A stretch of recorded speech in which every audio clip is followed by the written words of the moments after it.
Good morning, sir. Good morning, madam. I am Joanne Mercado. I am 32 years old. I am married. I am college level. I would like to work in Hong Kong because I want to help my family to survive the hardship of life, and I want also to earn money. Okay, Mrs. Mercado, there are some questions for you to answer. When employer gets angry to your mistake and shout to you, what will you do? I will say, sorry, sir. Sorry, ma'am. I promise not to do it again. Okay, if baby cries at midnight, what will you do? I will check the nappy if it is already full, and I will change it. If the baby is hungry, I will feed them, and I will also check the temperature of the baby. If children are very naughty and always shout to you and hit you, what will you do to them? I know that taking care of children, I have to lengthen my patience. I will talk to them in a compassionate way, ask them what they want. Okay, Mrs. Mercado, how you assist the children in crossing the street?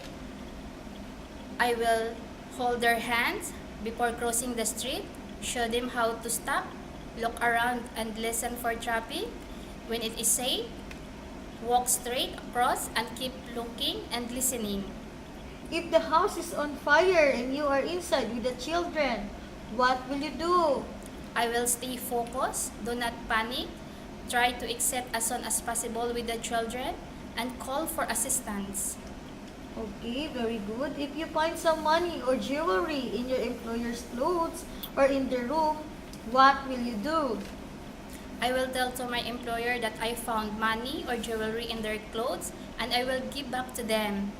Okay, Mrs. Mercado, will you agree to renew another contract if employer requests you? Yes, I will, and it's my pleasure. Okay, Mrs. Mercado, what is your promise to your future employer if they will choose you to be their helper?